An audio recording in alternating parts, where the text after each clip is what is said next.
Quiero ver. Sí, ya está grabando. Bueno, vamos a iniciar entonces.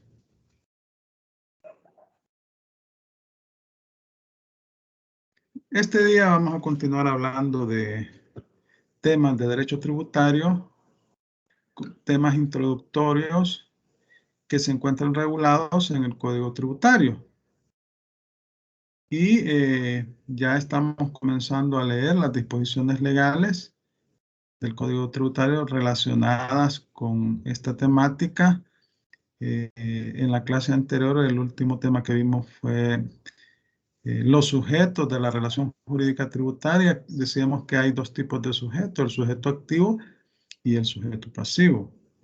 Y que el sujeto pasivo se divide en contribuyente, que es la persona que realiza el hecho generador previsto en la ley. El hecho generador es el presupuesto establecido en la ley, cuya ocurrencia genera un vínculo jurídico entre el Estado y el contribuyente, es decir, genera el nacimiento de la obligación tributaria. Entonces, también tenemos los responsables, que respecto de ellos no se realiza el hecho generador, pero son personas que están vinculados al contribuyente, como los agentes de retención, los agentes de percepción, los contadores, los representantes legales, etcétera. Entonces, estas personas también son responsables ante el fisco por el cumplimiento de una serie de obligaciones establecidas en la ley y pueden ser sujetos de sanción.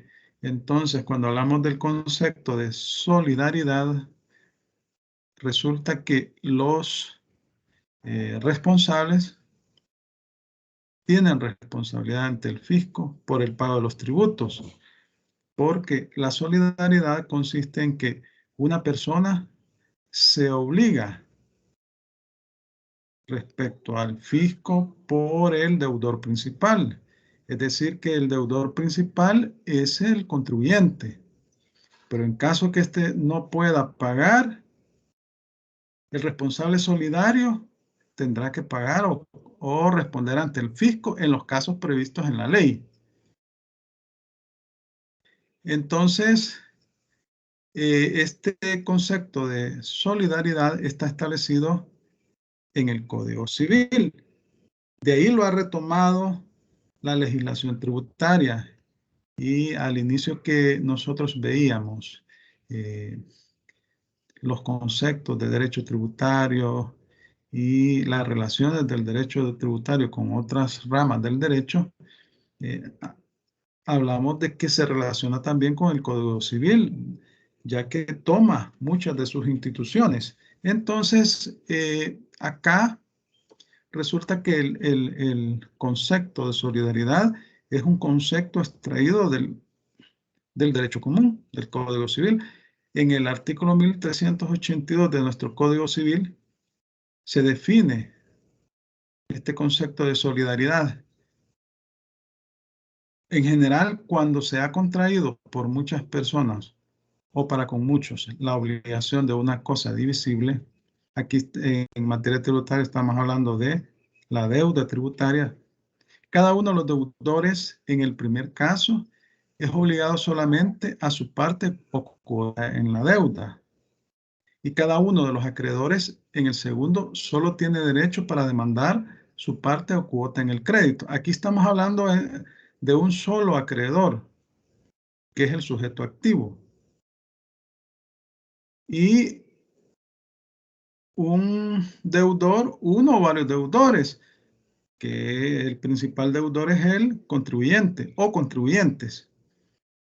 Y los deudores solidarios son los responsables. Pero en virtud de la convención, el testamento de la ley, puede exigirse a cada uno de los deudores o por cada uno de los acreedores el total de la deuda y entonces la obligación es solidaria o insolidum.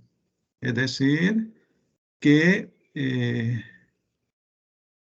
cualquier persona, sea contribuyente o sea responsable, puede responder ante el fisco en un momento determinado por una deuda del contribuyente, del deudor principal. La solidaridad debe ser expresamente declarada en todos los casos en que no la establece la ley. Aquí estamos hablando de materia civil, pero al mismo tiempo la estamos aplicando a la materia tributaria.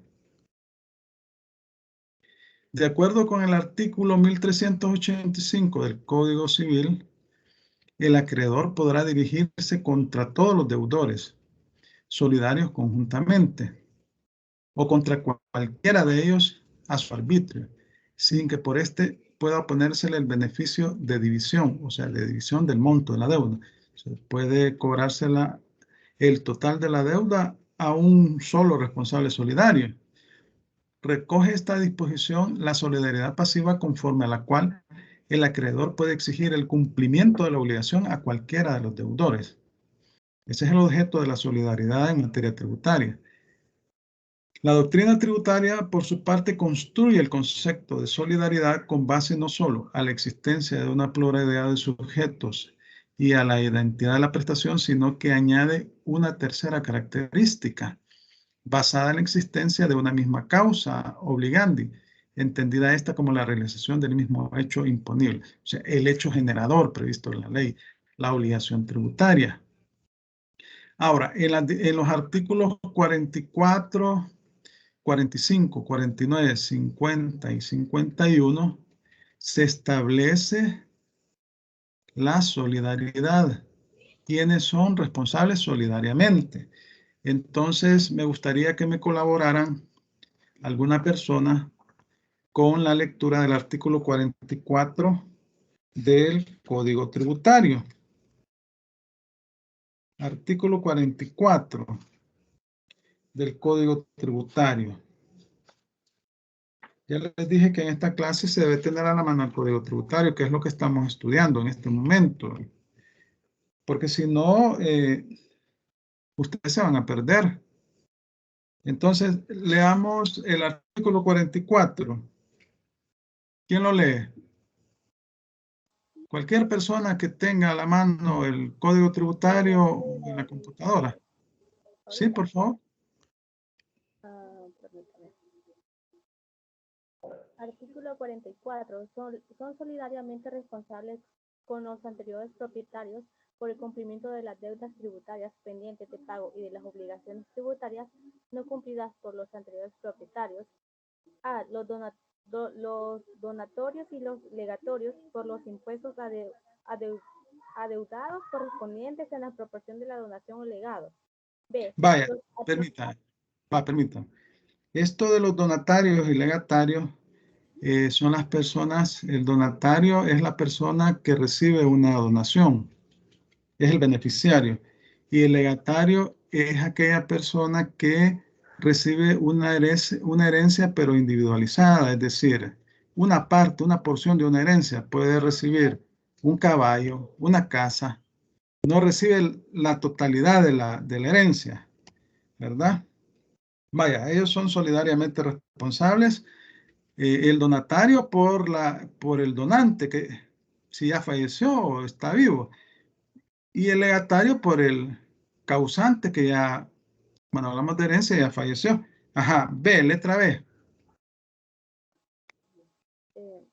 B. Los adquirientes de empresas propietarias, propiedad de personas naturales, de personas jurídicas o de entes colectivos sin personalidad jurídica, norma que será aplicable a cualquier supuesto de cesión global del activo y pasivo. En todo caso, la responsabilidad de los adquirientes o cesionarios se limitará hasta la concurrencia del valor de los bienes adquiridos. En ambos casos, hasta la concurrencia de los bienes o activos según sea el caso. Vaya, acá estamos hablando que usted adquirió una empresa, alguien le vendió una empresa y resulta que esta empresa tiene deudas con el fisco. El que adquirió esa empresa es solidario por el pago del tributo con con el fisco, por la deuda del contribuyente principal, ¿verdad? O sea, el anterior dueño. C. Literal C. Los sucesores de personas naturales titulares de empresas hasta la concurrencia del valor de los activos de la empresa cuya titularidad se ha adquirido por sucesión. Vaya, aquí estamos hablando de un testamento. O también hablamos en el caso de que la persona no dejó testamento y se establece por ley la sucesión. Entonces, en estos casos, estamos hablando de un heredero a título universal. Heredó una empresa y bueno, el causante, o sea, la persona que falleció, tenía deudas con el fisco. Entonces es responsable solidario con el pago de esas deudas, ¿verdad? La letra D. Literal D. Los destinatarios, los partícipes o cotitulares de bienes o derechos de las asociaciones o entes sin personalidad jurídica, sociedades nulas, irregulares o de hecho, cuando cualquiera de dichas entidades se disuelvan, liquiden o se vuelvan insolventes. En todos los casos anteriores, el hecho que la deuda no esté determinada o tasada o se encuentra en proceso de impugnación ante cualquier tribunal o instancia, no libera a los responsables solidarios mencionados en los incisos anteriores de su cumplimiento, lo cual deberá hacer efectivo una vez que la deuda tributaria se encuentre firme. Vaya, en el D hace referencia a asociaciones o entes sin personalidad jurídica. Son personas que se han asociado o tienen negocios, pero que no han realizado ningún trámite para formalizar una sociedad o una persona jurídica. Las sociedades nulas son sociedades cuyo objeto es ilícito, dice el Código de Comercio. Sin embargo, aquí para efectos tributarios están consideradas, ¿verdad? Las irregulares son aquellas sociedades que no han podido inscribir la escritura de constitución que le da nacimiento a la sociedad por algún requisito que les hace falta cumplir de acuerdo al Código de Comercio. Entonces es una sociedad irregular. Y las de hecho pues son personas que se juntan en un negocio específico y invierten, pues de dos personas o más invierten, tienen su empresa, pero no están constituidos como sociedades o como personas jurídicas. Entonces, estos sujetos son responsables solidariamente. Aquí estamos hablando de contribuyentes, ¿verdad? Y el artículo 45 habla de la responsabilidad subsidiaria por transferencia de bienes y prestación de servicios efectuadas por cuenta de terceros. Aquí estamos hablando de los comisionistas, ¿no? Y cuando la persona que ellos representan, porque el comisionista le pagan una comisión por realizar un negocio, el subastador, porque aquí menciona los sujetos del artículo 41 y aquí en el artículo 41 del Código Tributario se hace referencia a comisionistas, consignatarios, subastadores y todos aquellos que vendan, transfieran o subastan bienes o presten servicios en forma virtual por cuenta de terceros. Entonces, estos sujetos son responsables por el pago de los tributos en el caso que el contribuyente al que ellos representan no efectúe el pago. Claro, tienen el derecho de repetición, es decir, que si yo pago por cuenta de un tercero, yo puedo demandarlo judicialmente para que me pague, ¿verdad? Lo que yo pagué por cuenta de él.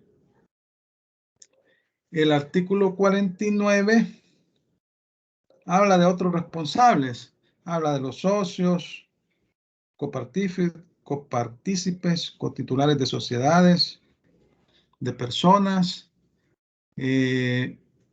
Habla de los integrantes de entes colectivos sin personalidad jurídica, del impuesto de IVA, de los asociados, partícipes o integrantes de unión de personas, UDP, que estas uniones de personas se unen para un fin específico. Por ejemplo, participar en una licitación, solo para esos efectos, ¿no?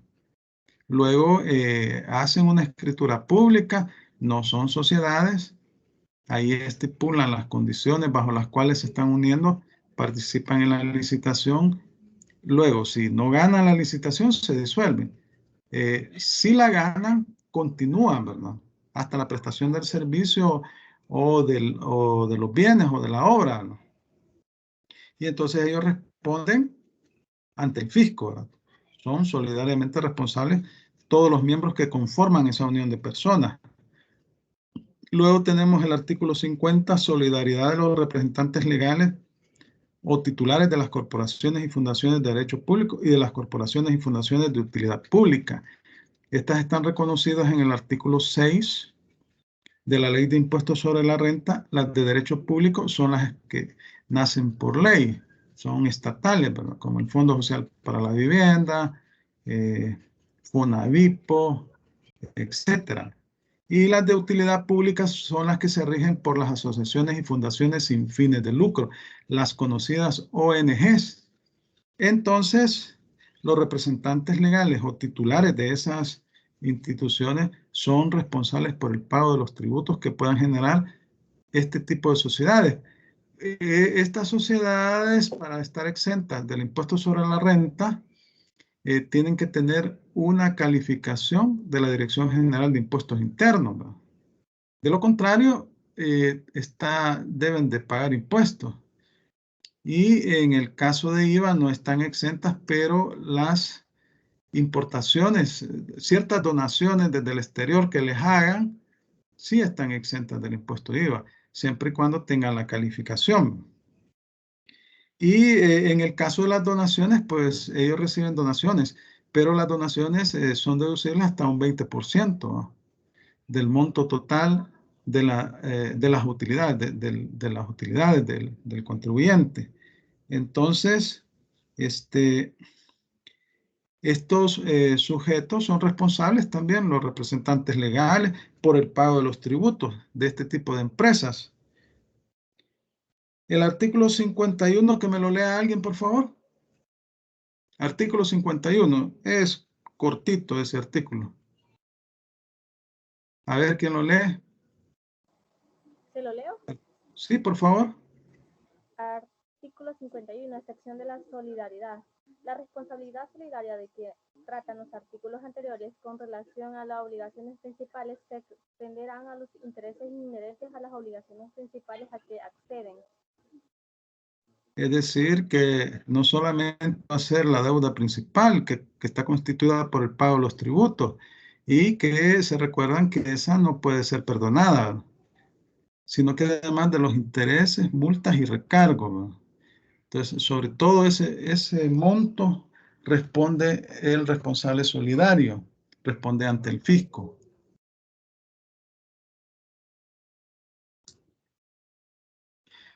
Nuestro ordenamiento jurídico provee dos supuestos de solidaridad. Uno es entre contribuyentes, cuando realizan el hecho generador, realizan un mismo hecho generador, y entre diversos responsables solidarios, que es lo que acabamos de ver, ¿va? Cuando se trata de contribuyentes, ya la ley establece la forma. Van a pagar ambos por el hecho generador. Pero en el caso de la solidaridad, tiene que estar establecido en forma concreta quién es responsable solidariamente.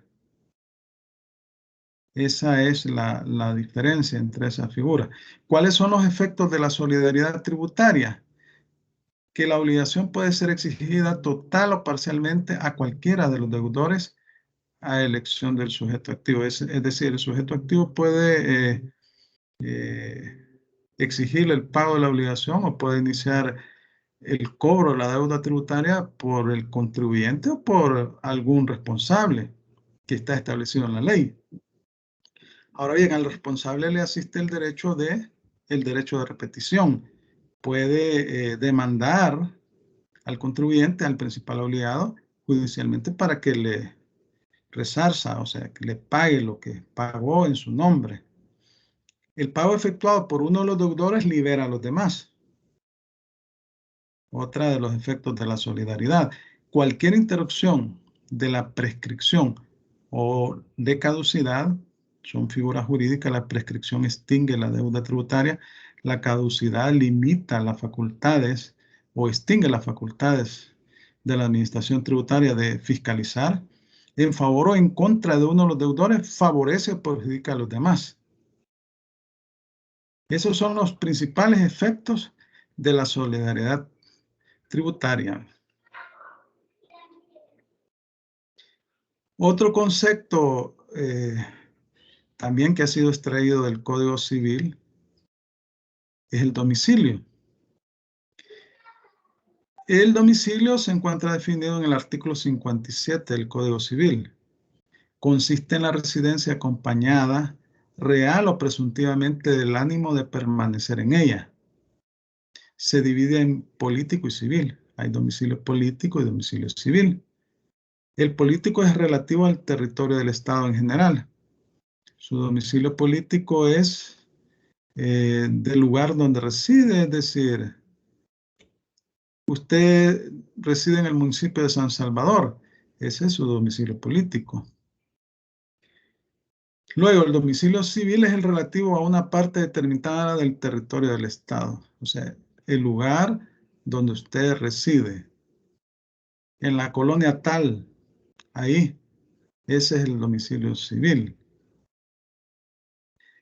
De ahí se desprenden de esa definición dos elementos: el objetivo, que es la residencia, y el subjetivo, que consiste en el ánimo de permanecer en ella.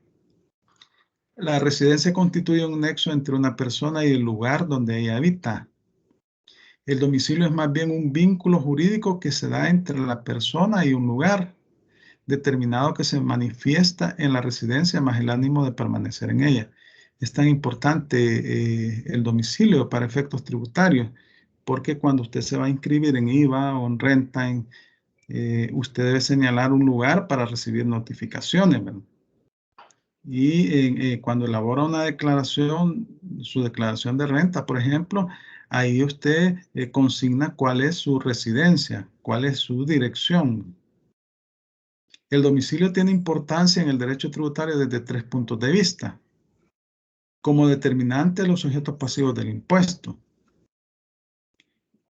Resulta que dependiendo de su residencia, así es la jurisdicción a la autoridad a la cual usted se va a someter. Por ejemplo, si usted reside en San Salvador, en el municipio de San Salvador, será objeto de tributación por parte de la alcaldía de San Salvador. Si usted reside en El Salvador, va a tributar en el Ministerio de Hacienda de El Salvador, o sea, ante la Dirección General de Impuestos Internos de El Salvador. Si reside en el extranjero, va a tributar ante la autoridad competente de ese país. Luego, del artículo 52 al 57 del Código Tributario, se regula lo que es el domicilio. En el artículo 52 lo define, domicilio tributario. Y en el artículo 53 establece las personas que, de conformidad con la ley, se consideran domiciliados. Por ejemplo, en la letra A dice, dice el artículo 53, se consideran domiciliados en el país para efectos tributarios los sujetos pasivos del impuesto que se encuentren en cualquiera de las situaciones siguientes. Y comienza a enumerar, ¿verdad? Son varios literales, ¿verdad? Pero en la A dice, las personas naturales que residan de manera temporal o definitiva en el país por más de 200 días consecutivos durante un año calendario. Entonces, se consideran domiciliados para efectos tributarios.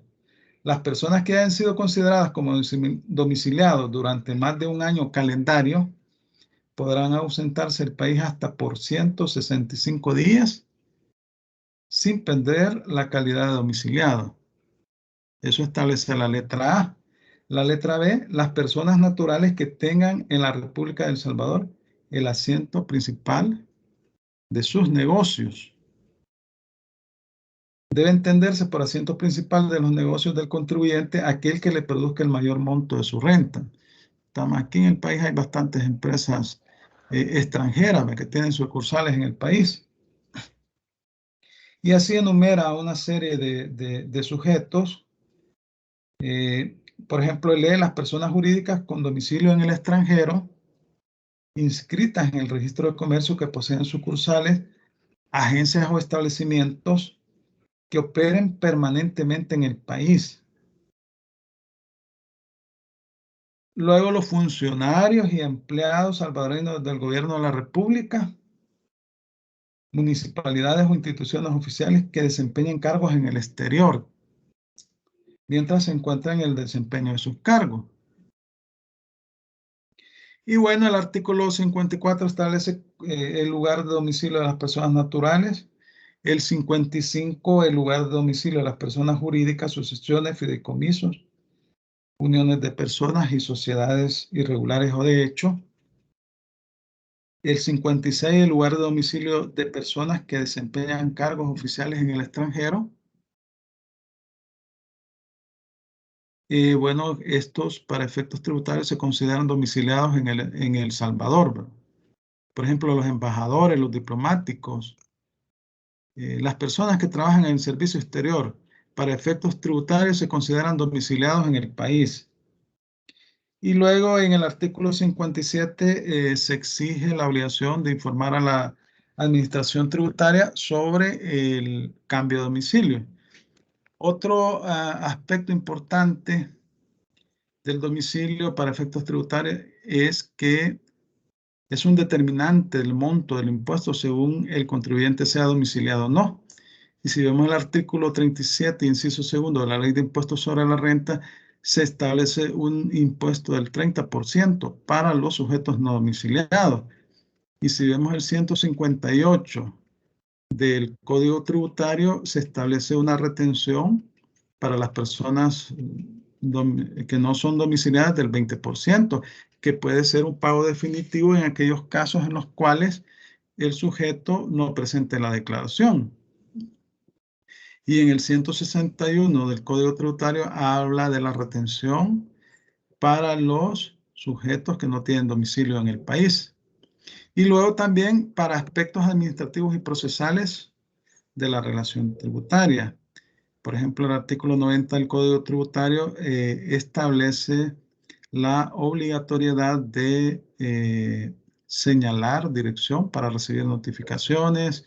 Cuando usted se registra en el registro de contribuyentes, usted debe de también señalar en los datos del mismo su lugar de residencia. Obligación de señalar lugar, actualizar dirección e informar cambio de dirección para recibir notificaciones. Eso regula el artículo 90 del Código Tributario. Entonces, esos tres puntos de vista son importantes para efectos tributarios en el caso del domicilio. En el artículo 52 del Código Tributario se define el domicilio tributario. El domicilio tributario de contribuyentes y responsables es el lugar del asiento principal de la dirección y administración efectiva de sus negocios o actividad económica. En su defecto se estará lo establecido en los artículos siguientes de la sección, o sea, del artículo 52 al 57. Cambio de domicilio tributario, el artículo 57. Los contribuyentes y responsables deberán informar por escrito a la administración tributaria el cambio de su domicilio tributario personalmente o por medio de terceros debidamente autorizados, por medio de un apoderado. El duplicado del aviso debidamente sellado. ¿Sí? ¿Sí? ¿Alguien iba hablar? Bueno, el duplicado del aviso debidamente sellado hará fe de dicha información. La comunicación del cambio de domicilio deberá efectuarse dentro del plazo de 10 días a partir de la fecha en que se produzca el mismo. Artículo 50. Esta es una obligación de carácter formal. La obligación de informar del cambio de domicilio dentro de los 10 días siguientes a que se efectúe. Y está sancionado en el Código Tributario si usted no omite esa información. ¿Por qué? Porque es importante para la administración tributaria para comunicarse con usted, con el contribuyente, o para notificarle cualquier resolución, ¿verdad?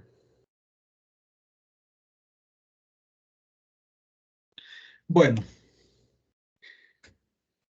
hablamos de la obligación tributaria, que es un vínculo jurídico que se establece entre el acreedor del tributo, que es el sujeto activo, y el deudor del tributo, que es el contribuyente o el sujeto pasivo. Y en ocasión de la realización del hecho generador, que es el presupuesto establecido en la ley cuya ocurrencia genera la obligación del pago del tributo. Entonces, el objeto de la obligación tributaria es la prestación que normalmente consiste en la entrega de dinero. Sí, es el pago del tributo. Ese es el objeto de la obligación tributaria. Efectuar el pago del tributo. Por excepción se realiza en especie o en servicios siempre que hayan sido previamente valorados en dinero y autorizados por la ley. En clases anteriores les he comentado que en el pasado, en la década de los 80, hubieron decretos legislativos en que se permitió a los contribuyentes deudores con el fisco que pudieran pagar por medio de servicios o de bienes, ¿verdad? Entonces eso debe ser autorizado por la ley, por el principio de legalidad, ¿verdad? Ya hemos visto también en la clase anterior que el artículo 233 de la Constitución prohíbe la condonación de deudas tributarias, ¿no? Ninguna autoridad puede perdonar deudas a favor del fisco de los municipios. Técnicamente, dicha prestación se denomina cuota tributaria. Esa prestación en dinero que usted paga en concepto de tributo se llama cuota tributaria. Concepto que expresa el dinero, en dinero la magnitud de la prestación. La cuota tributaria es el monto que usted paga en concepto de tributo. Así se llama técnicamente. La determinación de la prestación tributaria a través de la ley puede hacerse de dos formas distintas. Directamente por el legislador.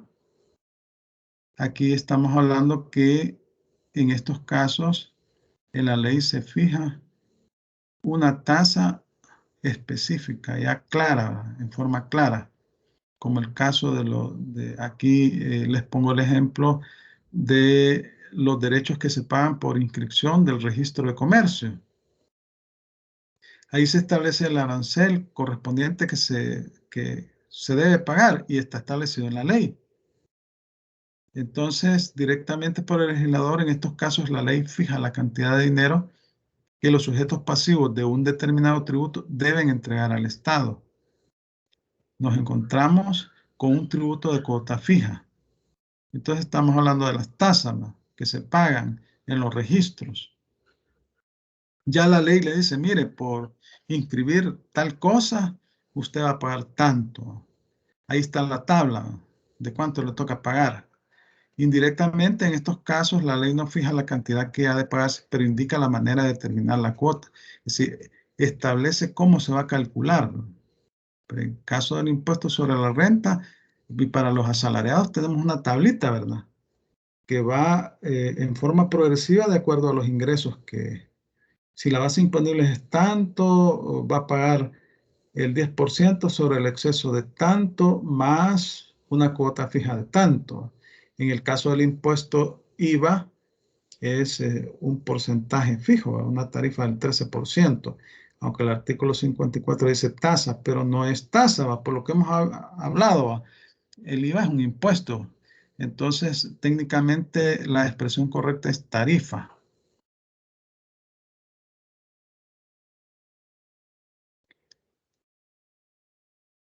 Los tributos de cuota variable son aquellos en que la cuota varía de acuerdo con la valoración que hace el legislador de las distintas modalidades, intensidad y demás circunstancias que pueden concurrir en la realización del hecho imponible. El tributo de cuota fija se agota en la especificación legal de la suma que debe pagarse. Estamos hablando de las tasas que se pagan o de los derechos que se pagan en los registros, ¿verdad? En el caso de los de cuota fija, los de cuota variable son los que la ley, si bien es cierto, no establece exactamente el monto del tributo que se va a pagar, pero sí establece la forma cómo calcularlo. En el tributo de cuota variable se requieren de dos elementos esenciales de cuantificación: la base imponible y el tipo de gravamen. El tipo de gravamen es la tarifa. La base imponible es un concepto que está establecido en el artículo 62 del Código Tributario. Es la cuantificación económica, dice, yo digo, la cuantificación monetaria del hecho imponible. Es la cuantificación del hecho generador al que aplicarle el tipo de gravamen nos da la cuota tributaria a pagar, el impuesto que se va a pagar. El artículo 62 del Código Tributario la define como la cuantificación económica del hecho generador expresada en moneda de curso legal y es la base de cálculo para la liquidación del tributo. Aquí yo les pongo de ejemplo algunas disposiciones. El artículo 47 y 48 de la Ley de Impuesto a la Transferencia de Bienes Muebles y Prestación de Servicios, Ley IVA. Ahí habla de la base imponible genérica del impuesto de IVA. Luego el artículo 28 de la Ley de Impuestos sobre la Renta también habla de la base imponible en el caso del impuesto sobre la renta y dice que es a la renta obtenida se le deducen los costos y gastos deducibles, ¿verdad? Y eso me da la renta imponible y la renta imponible es la base imponible. Luego el artículo 4 de la Ley de Impuestos sobre Transferencia de Bienes Raíces se paga el tributo sobre el exceso de $250,000. ¿Cuánto es 200 colones? Quiero decir, ¿cuánto es 250,000 colones en dólares? Háganme el cálculo, por favor, ahí. ¿Cuánto es? 250,000 entre 8,75. A ver, ¿se encuentran presentes en la clase o 200 solamente? cuánto, dijo. 250,000 entre 8,75. 28.571.43. Vaya, hasta esa cantidad está exenta.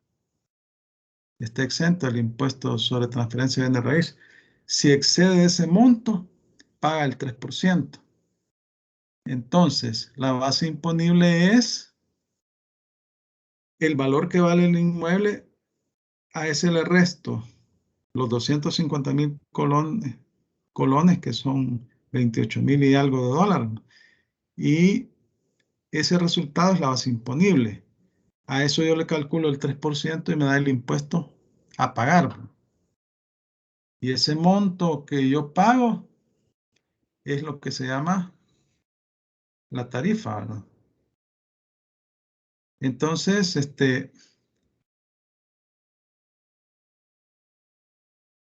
el tipo de gravamen.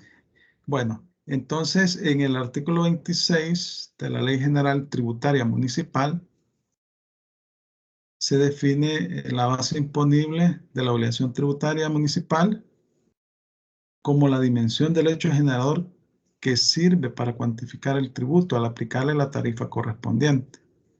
El porcentaje establecido en la ley, ¿verdad? Entonces, esa es la base imponible, la cuantificación monetaria del hecho generador. traducida o valorada económicamente. A esa se le aplica la tarifa que está establecida en la ley respectiva. Puede ser una tarifa fija o una tarifa variable. El tipo de gravamen. Esto se conoce como tarifa, la cual se define como la expresión cifrada a la cantidad a pagar como tributo, fijada por la ley para cada grado o escalón de la base imponible o por cada unidad o unidades de la misma. Como les decía, en el caso del IVA es el 13%. ¿Va? En el caso de transferencia de bienes raíces es el 3% sobre el excedente de 250,000 colones. ¿No? Ahí se aplica. En el caso de renta estamos hablando de una tablita para el caso de los asalariados. Para el caso de las personas jurídicas, el 30%. Así lo establece el artículo 41. Según el monto de renta obtenida en el año. El tipo de gravamen o tarifa es el elemento que aplicado a la base imponible permite cuantificar la obligación tributaria. Yo calculo el 13% sobre el hecho generador. El hecho generador, yo le resto las deducciones establecidas en la ley y me da el impuesto a pagar. Entonces, la tarifa es la tasa, en este caso, que no es tasa, porque la ley de IVA dice tasa del impuesto, pero ya vemos que tasa es un tipo de tributo y el IVA es un impuesto y aquí aplicamos la tarifa. La fijación de la deuda se realiza aplicando a la base imponible las tarifas vigentes a la fecha en que se produjo el hecho generador previsto en la ley. Y acá se ponen los ejemplos. ¿Va? Artículo 37 de la Ley de Impuestos sobre la Renta y el 41. El 37 es la tabla que se aplica a las personas naturales, a los fideicomisos, etc. Y el 41 es el que se aplica a las personas jurídicas. Ahí está la tarifa que se aplica. El artículo 54 de la Ley de Impuesto a la Transferencia de Bienes Muebles y a la Prestación de Servicios o Ley de IVA establece que la tarifa del impuesto es el 13%. Entonces, el artículo 4 de Ley de Impuestos sobre Transferencia de Bienes Raíces ya dijimos que es el 3% sobre el excedente de 250,000. La cuota tributaria es la cantidad en dinero que el sujeto pasivo debe entregar a la hacienda pública en concepto de tributo. Nuestra legislación utiliza la denominación de deuda tributaria. La cuota tributaria es la cantidad en dinero que usted paga. Después que hizo el cálculo del impuesto sobre la renta, a la renta obtenida le dedujo los costos y gastos deducibles, le dio la base imponible. A eso le aplicó la tabla, le aplicó la tarifa que está establecida en la ley y le dio un impuesto a pagar de $100. Esa es la cuota tributaria.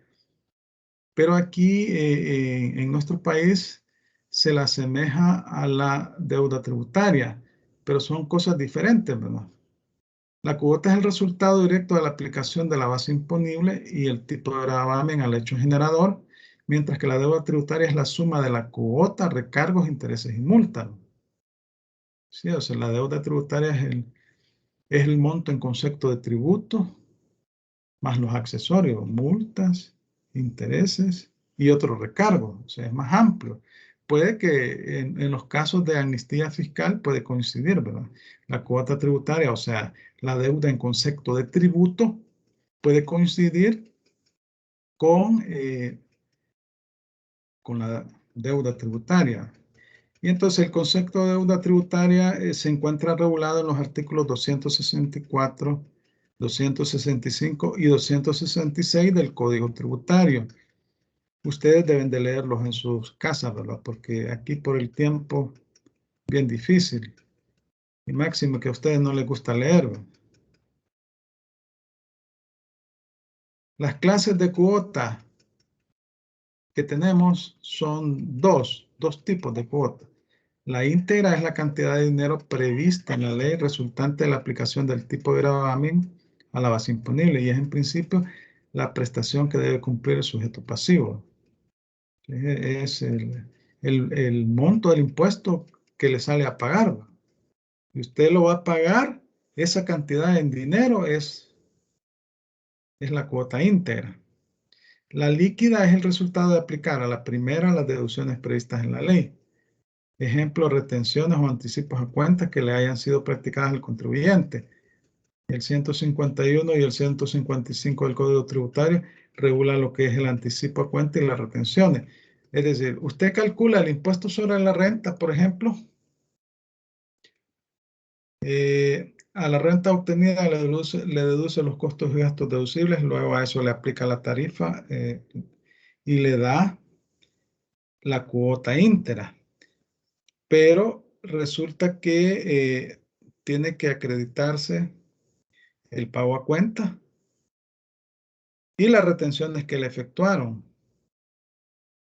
Le da $100 de impuesto a pagar, menos pago a cuenta le da $30, menos retenciones $20, entonces le da $50 a pagar, ¿verdad? Entonces, eso es la cuota líquida.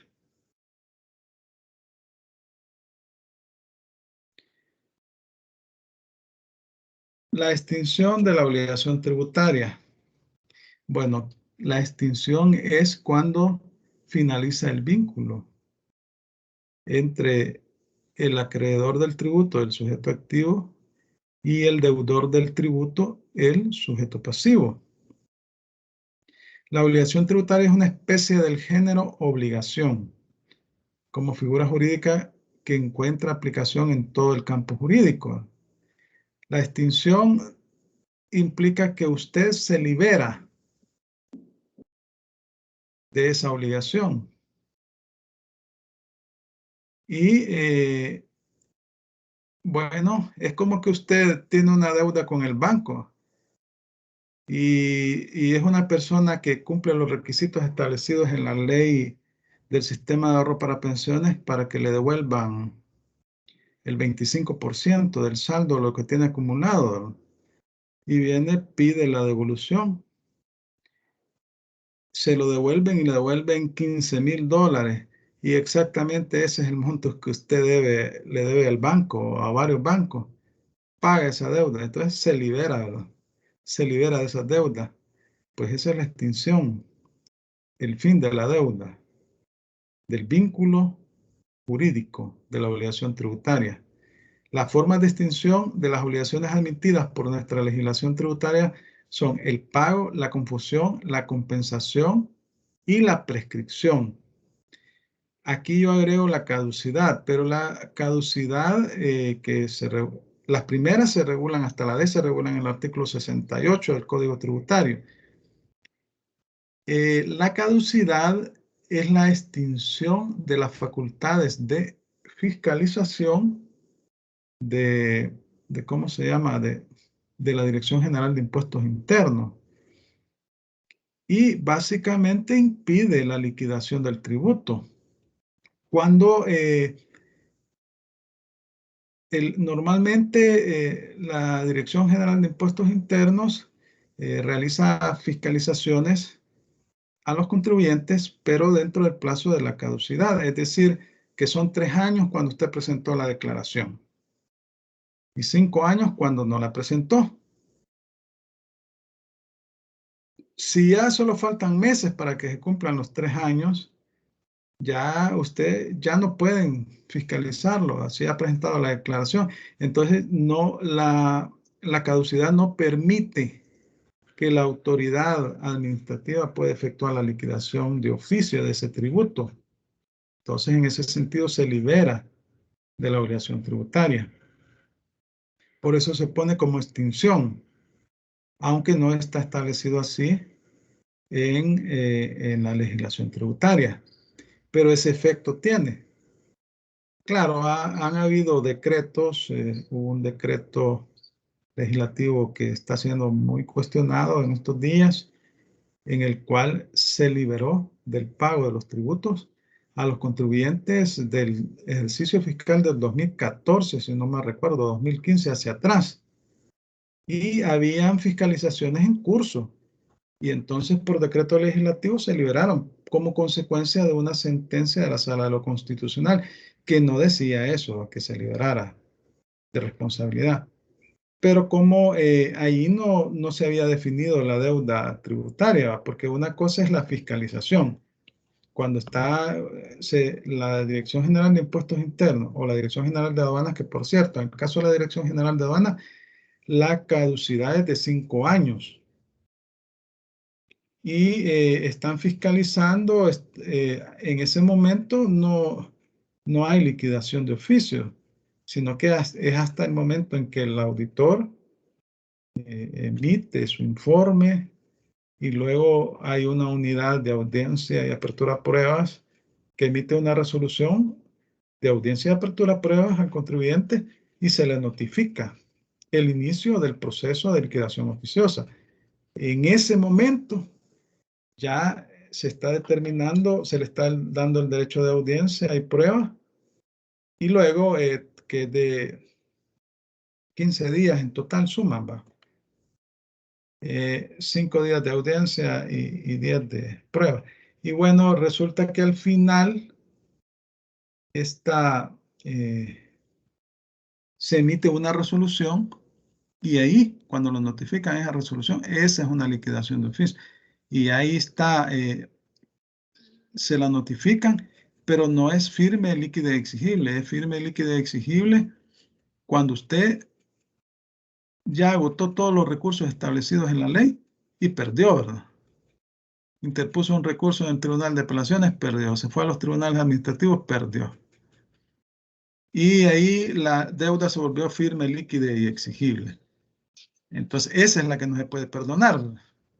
Pero en este caso eran personas que estaban siendo fiscalizadas, contribuyentes que estaban siendo... Y por decreto legislativo se ordenó la suspensión de esas fiscalizaciones. El pago es bueno, el pago por excelencia es la principal forma de extinción de la obligación tributaria, ya que libera al deudor tributario y extingue su vínculo con la hacienda pública. El artículo 69 del Código Tributario lo define como la prestación efectiva de la obligación tributaria. Así lo define. Los sujetos que intervienen en el pago son en principio los sujetos activos y pasivos de la obligación tributaria. Pero se admite también el pago por tercero ajeno a la obligación tributaria, quien quedará subrogado solo en cuanto al resarcimiento de lo pagado y a las garantías, preferencias y privilegios sustantivos, artículo 72.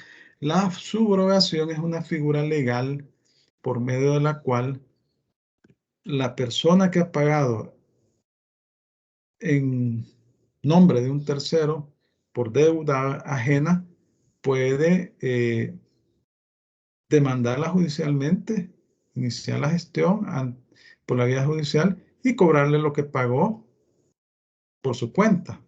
Eso es la subrogación. ¿Cuál es el objeto del pago? La obligación tributaria, o sea, el objeto es de naturaleza pecuniaria. La entrega de una suma de dinero que es diferente de la forma de realización del pago, porque el pago se puede efectuar por tarjeta de crédito, por títulos, etcétera, títulos valores, ¿verdad? Hay diferentes modalidades de pago. El pago de la deuda tributaria debe reunir las condiciones siguientes: identidad, integridad e indivisibilidad. Identidad expresa una relación de igualdad entre el objeto de la obligación y el del cumplimiento. Se entiende pagada en efectivo una deuda tributaria cuando se ha realizado el ingreso de su importe. Es decir,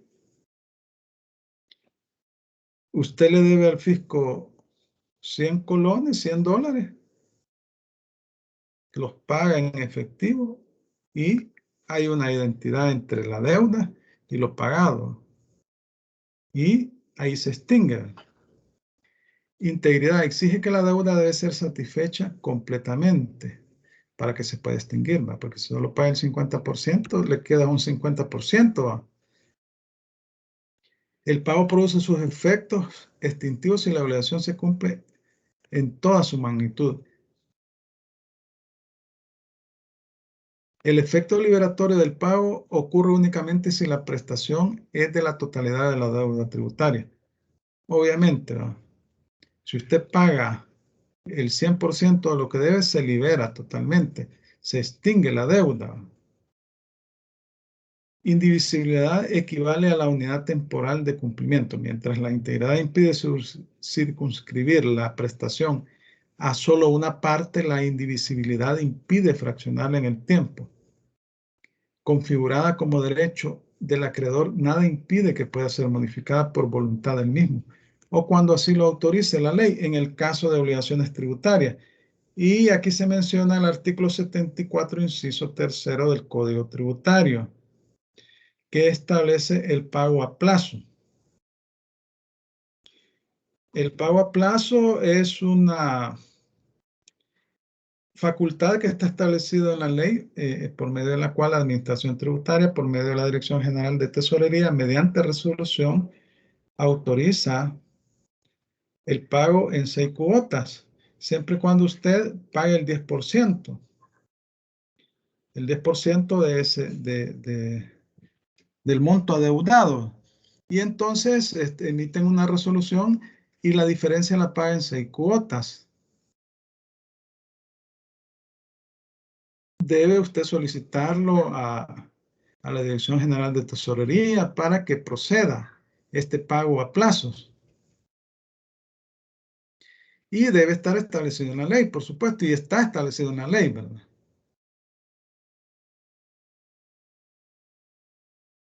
¿Cómo se realiza el pago? El artículo 70 del Código Tributario dispone: el pago deberá efectuarse por medio en dinero en efectivo, con títulos específicamente autorizados para tal efecto, títulos valores, ¿verdad? Las letras del Tesoro, por acreditamiento de retenciones de impuestos, anticipos a cuenta o contra créditos fiscales concedidos mediante resolución de conformidad a lo previsto por el Código. Claro, si a usted le efectuaron una retención superior al impuesto que le sale a pagar, ¿verdad? Ahí le van a devolver. Pero se supone que con la nueva tabla de retención, al final del ejercicio, usted va a quedar tabla, ¿verdad? 0 a 0. Entonces, por eso se considera el acreditamiento como una forma de pago. En el artículo 71 del Código Tributario se establece el pago por retención o percepción. Cuando a usted le retienen el impuesto o se lo perciben, entonces eso constituye pago para efectos tributarios.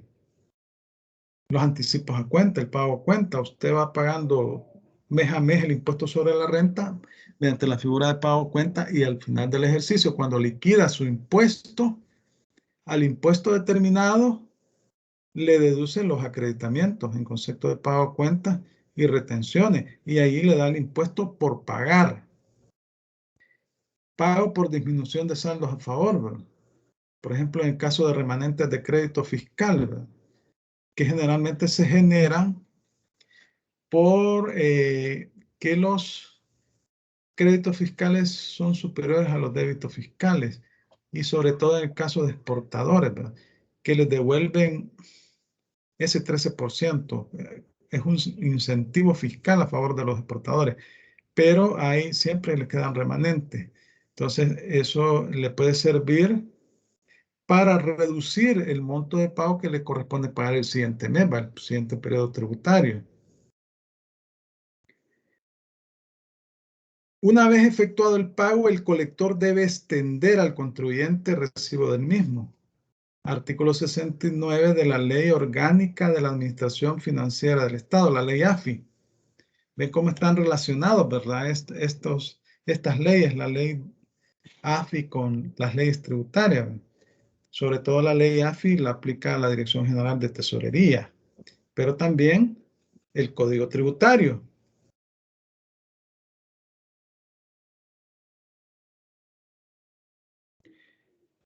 El tiempo de pago, ese está establecido en la ley, ¿verdad? En la ley de conformidad con la naturaleza de cada tributo, así se efectúa el pago en el plazo que la ley establece. Por ejemplo, en el caso de la ley de impuestos sobre la renta, el plazo para pagar el tributo es de 4 meses siguientes a la finalización del ejercicio fiscal. Ahí lo establece el artículo 51.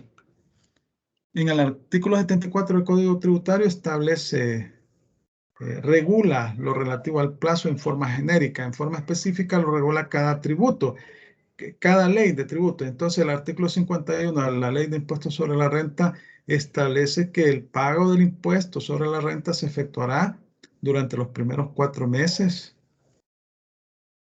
siguientes a la finalización del ejercicio, o sea, el 30 de abril.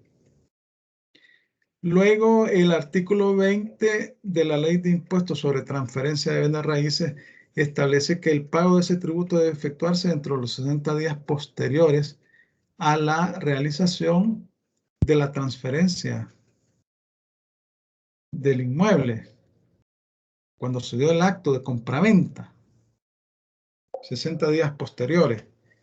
El artículo 94 de la Ley de Impuestos a la Transferencia de Bienes Muebles y a la Prestación de Servicios establece en el caso del IVA que el pago se efectuará dentro de los primeros 10 días hábiles siguientes a la finalización del periodo tributario correspondiente.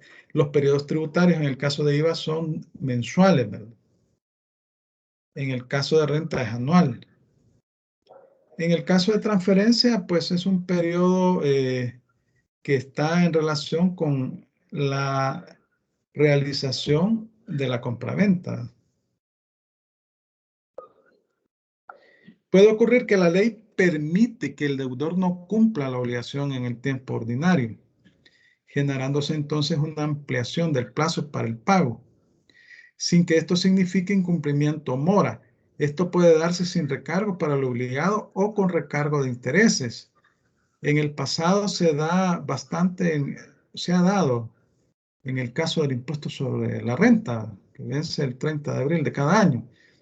Lo que normalmente ocurre es que cuando cae domingo el 30, se habilita el primer día hábil.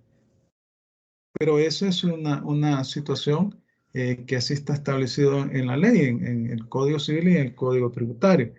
Pero a veces también en años anteriores se ha dado el caso de que depende de cómo la administración tributaria vea el panorama, da oportunidad de un mes adicional, ¿verdad? Pero eso debe ser por decreto legislativo, o sea, la Asamblea lo debe de autorizar.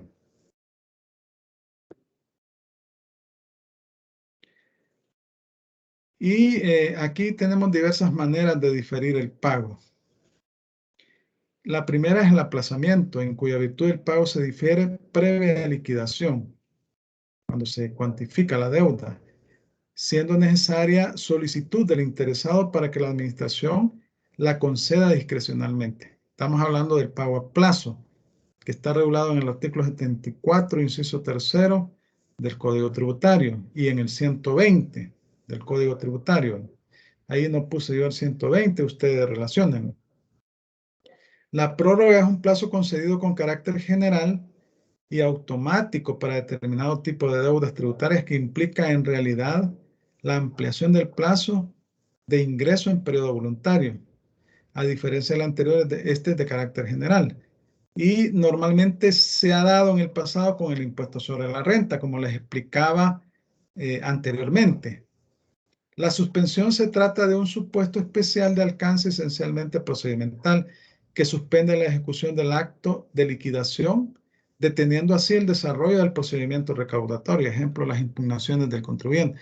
Cuando la administración tributaria procede a la liquidación de oficio del tributo, le notifica la resolución y usted tiene un plazo de 15 días hábiles para interponer el recurso de apelación ante el Tribunal de Apelaciones de los Impuestos Internos. Si el Tribunal de Apelaciones admite ese recurso, este tiene un plazo de 9 meses para resolver. Entonces, en todo ese plazo, mientras no resuelve el recurso, se suspende el pago de la obligación tributaria. Y mientras no sea resuelto, si el contribuyente gana el caso, entonces se extingue, ¿no? Si lo pierde, va a tener que pagar, ¿no? Sin perjuicio de que le queda todavía la vía judicial, ¿no? En los tribunales administrativos. Y, y también en la sala de lo contencioso administrativo y el amparo en la sala de lo constitucional. La moratoria constituye un supuesto en el que por motivos excepcionales se difiere el pago de las deudas tributarias con alcance más o menos generalizado, según los contribuyentes afectados por la medida. Su concesión está reservada a la ley que determina en cada caso el contenido y régimen jurídico de la moratoria. Este caso se dio recientemente en el país el año pasado, 2020, con la pandemia. Se recuerdan que la Asamblea Legislativa sacó unos decretos legislativos en donde se amplió el plazo para el pago del impuesto sobre la renta y el pago de una serie de tributos con periodos tributarios mensuales a los contribuyentes que se vieron afectados por el cierre de las actividades, de todas las actividades comerciales, ¿no? Entonces se aprobaron estas moratorias y también se aprobaron otra serie de incentivos como el fideicomiso para aquellas empresas que se vieron afectadas. Bueno, hoy les están eh, financiando, subsidiando el pago de salario, ¿no? Entonces, eso es una moratoria.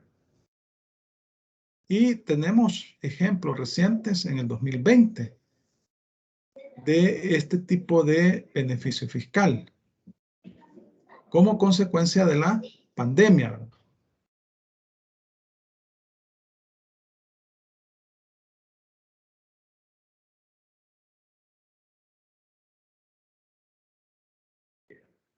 En el artículo 75 del Código Tributario se regula la mora en el pago de la deuda tributaria. Ahí yo se los pongo, es exactamente el contenido del artículo y establece que el incumplimiento del pago del impuesto a la fecha debida constituye en mora al sujeto pasivo, cualquiera que fuera la causa de esta mora, sin necesidad de requerimiento o actuación alguna por parte de la administración tributaria, produciéndose, entre otros, los siguientes efectos. Hace exigible coactivamente la obligación del pago del impuesto. Hace surgir la obligación de pagar intereses. Cuando dice coactivamente, primero se da la etapa del cobro administrativo que lo realiza la Dirección General de Tesorería. Posteriormente, si usted no paga en el plazo que le ha definido la Dirección General de Tesorería, se va por la vía judicial y es la Fiscalía General de la República. Pasa el expediente, la Dirección General de Tesorería a la Fiscalía General de la República para que esta institución realice el cobro por la vía judicial. Demanda al contribuyente en juicio ejecutivo. Y ahí pues hasta le pueden embargar sus bienes, ¿verdad? Hace surgir la obligación del pago de intereses. El pago de intereses se establece conforme al decreto legislativo 720. que ahí se menciona.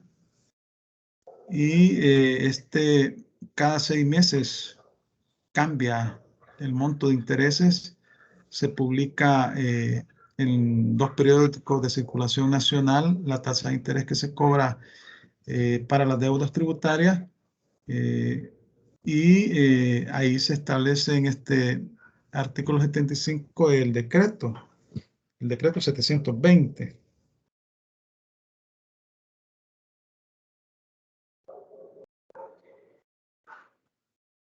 En el caso de valores que se enteren al fisco en concepto de devoluciones, reintegro de tributos y subsidios obtenidos en forma indebida, se da esos casos, o en exceso, los intereses se devengarán a partir del día siguiente de haberse recibido o acreditado los valores en forma indebida o en exceso.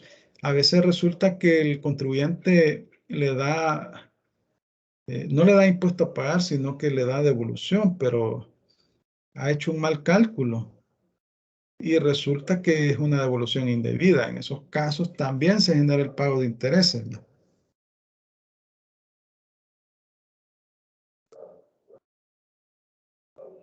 El artículo 76 del Código Tributario establece el orden de imputación de pagos. Los sujetos pasivos determinarán al efectuar el pago a qué deuda debe imputarse esta. Si no lo hiciera, la administración tributaria determinará a cuál de las obligaciones no prescritas deberá imputarse el pago de acuerdo a la regla siguiente: a la deuda más antigua y B, si tuvieran la misma antigüedad, a la de mayor valor. En todo caso, el orden de imputación de pagos en los tributos liquidados de oficio, multas impuestas por la administración tributaria, será primero a los intereses, luego a las multas y finalmente a la obligación principal. Las reglas anteriores no son aplicables en los casos de autoliquidación de tributos, multas e intereses efectuados por los sujetos pasivos. Otro modo de distinguir las obligaciones tributarias es la confusión, y realmente es una confusión. Este caso se da cuando el sujeto activo al mismo tiempo es sujeto pasivo. Cuando el sujeto activo se debe a sí mismo. Por ejemplo, se daría en el caso de una empresa pública, ¿verdad?, que le debe al fisco. Es un modo poco frecuente de distinguir las obligaciones. Hay extinción de la obligación cuando se confunden los derechos del deudor y el acreedor, como cuando los mismos concurren en una misma persona. Sí, o sea, las instituciones, las empresas estatales están inscritas en IVA y forman parte del Estado, ¿verdad? Hay instituciones, hay ministerios que están inscritos en IVA también, porque realizan ciertas actividades. Y ahí es donde se da la confusión, que el sujeto activo es acreedor y deudor al mismo tiempo. El artículo 81 del Código Tributario define la confusión como la obligación tributaria se extingue por confusión cuando el sujeto activo acreedor de la obligación tributaria quedare colocado en la situación de deudor, produciéndose iguales efectos que el pago. Si la concurrencia de las dos calidades se verifica solamente en una parte de la obligación o con respecto a alguno de los obligados solidarios, hay lugar a la confusión y se extingue la obligación solo en esa parte o con respecto a ese obligado respectivamente. Claro, hay empresas en las cuales que son públicas, en las cuales el Estado es accionista y un particular. Entonces se va a extinguir en el monto de la deuda que le corresponde al Estado, no al particular, ¿verdad? Esa es la confusión, es una verdadera confusión, ¿verdad? Luego tenemos la compensación. Cuando el sujeto activo le debe al sujeto pasivo y el sujeto pasivo, que es lo normal, le debe al sujeto activo. Cuando dos personas son deudoras una de otra, se opera entre ellas una compensación que extingue ambas deudas. Esto se regula en el artículo 1525 del Código Civil, pero también en el Código Tributario. El artículo 77 del Código Tributario establece: la administración tributaria deberá compensar de oficio a petición de parte los créditos tributarios firmes, líquidos y exigibles a favor del contribuyente, contra los créditos firmes, líquidos y exigibles de la administración tributaria, comenzando por los más antiguos, y aunque provengan de distintos tributos, siempre que sean administrados por esta, respetando el orden de imputación señalado en este código. Aquí resulta que yo como contribuyente le debo a la administración, pero la administración me debe a mí, por ejemplo, por una devolución de impuestos. Entonces, yo solicito la compensación y la administración verifica mi solicitud y compensa el pago del impuesto. Puede ser que con la compensación yo no voy a pagar nada, o puede ser que pague la diferencia. Entonces, esa es una forma también de extinción de las obligaciones tributarias. Luego tenemos la prescripción. La prescripción es una forma de adquirir los bienes, eso se llama prescripción adquisitiva, está regulada en el Código Civil, o una forma de extinción de las obligaciones, que es el caso aplicable en materia tributaria, una forma de extinción de las obligaciones. Los derechos se extinguen cuando transcurrido un tiempo determinado por la ley, su titular no los ejercita, ni son reconocidos por el obligado tratándose de un derecho de crédito. Artículo 82 del Código Tributario. La consecuencia lógica es la extinción de la deuda, lo cual tiene plena aplicación en el derecho tributario. Sin embargo, responde a una regulación legal particular y no a la establecida en el derecho común. El plazo de la prescripción establecido en el artículo 84 es de 10 años. Es el mismo plazo que se encuentra establecido en el Código Civil para el caso de la prescripción extintiva, que extingue las deudas. La prescripción requiere alegación de parte interesada para declararla y que produzca sus efectos, siendo competente la administración tributaria. O sea, es la administración tributaria la que va a declarar la prescripción previa petición del contribuyente para que opere la prescripción. La prescripción se puede interrumpir, ¿verdad? En los casos previstos en la ley. Por ejemplo, cuando inicia una fiscalización, desde el momento en que le notifican el auto de designación, ahí se interrumpe la prescripción hasta el momento que le notifican la resolución de liquidación de impuestos. Ahí comienza a correr nuevamente.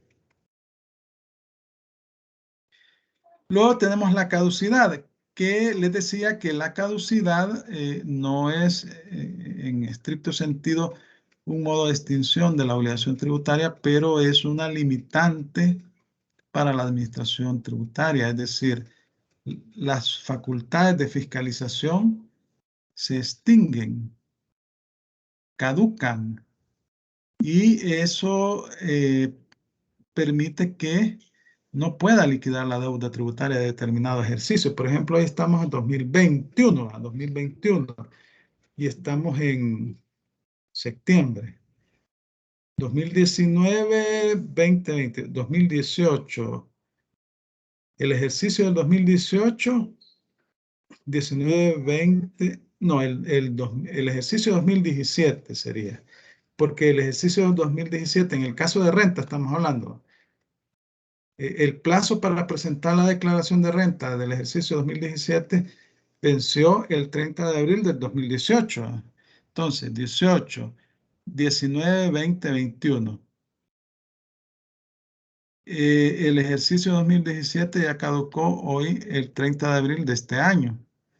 Entonces, a esta fecha la Administración Tributaria ya no puede fiscalizar el ejercicio del 2017, el ejercicio fiscal en el caso de renta.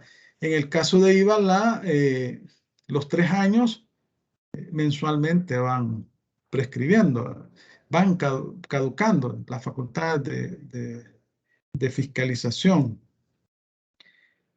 Es también una forma de extinguir las obligaciones reconocidas en la doctrina, aunque en nuestro país la legislación civil no la contempla como tal. Y en el ámbito tributario no hace su aparición hasta en la ley de impuesto a la transferencia de bienes muebles y a la prestación de servicios, en su artículo 84, que fue derogado con el surgimiento o la aprobación del Código Tributario, y este lo retomó en el artículo 175. De la lectura de este artículo habla que las facultades de fiscalización de la administración tributaria caducan en 3 años cuando se han presentado las declaraciones y en 5 años cuando no se han presentado. En el caso de las retenciones y las percepciones no prescriben, no caducan. No caduca. Entonces, acá, de la lectura de ese artículo se desprende que si bien la caducidad distingue ciertos derechos propios de la administración, más que una extinción de la obligación tributaria, cabría decir que impide su exigibilidad, ¿verdad? Es decir, ata de manos a la administración. Ya no puede efectuar la fiscalización, cuyo objetivo es liquidar la obligación tributaria de oficio, es la liquidación de oficio, en caso de que se proceda, ¿va? Porque pueden llegar a fiscalizar una empresa y no encontrar nada, que todo está bien, ¿va? O lo que normalmente sucede, que llegan a fiscalizarle y le encuentran objeciones, ¿verdad? Que no declaró esto, que se dedujo indebidamente esto, etcétera. Entonces es un proceso de verificación de tributos, de las obligaciones formales y sustantivas del impuesto, si usted ha dado cumplimiento a esas obligaciones. Bueno, son las 6:26. No sé si tienen alguna duda, alguna consulta sobre lo que he hablado.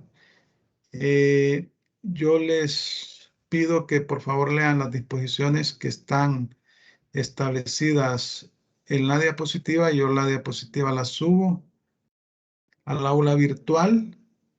Igual subo la presentación. Ustedes deben de leer las disposiciones porque en la clase se complica un poco primero porque ustedes cuesta que lean, ¿verdad? Y yo no los puedo estar esperando mucho tiempo porque si no, no avanzamos en la clase. Y segundo, que es necesario ir leyendo las disposiciones legales porque de lo contrario no nos ubicamos, ¿verdad? No nos ubicamos. Entonces, por eso deben de tener su ley tributaria, su código tributario y la constitución para esta unidad también. Y bueno, la recuperación de leyes tributarias porque se hace relación de varias disposiciones legales. Y cualquier consulta, pues ustedes me la deben de hacer llegar o me la deben de en el momento de la clase o posteriormente mediante mensaje. Entonces, si tienen alguna consulta, este sería el momento de que podamos evacuarla.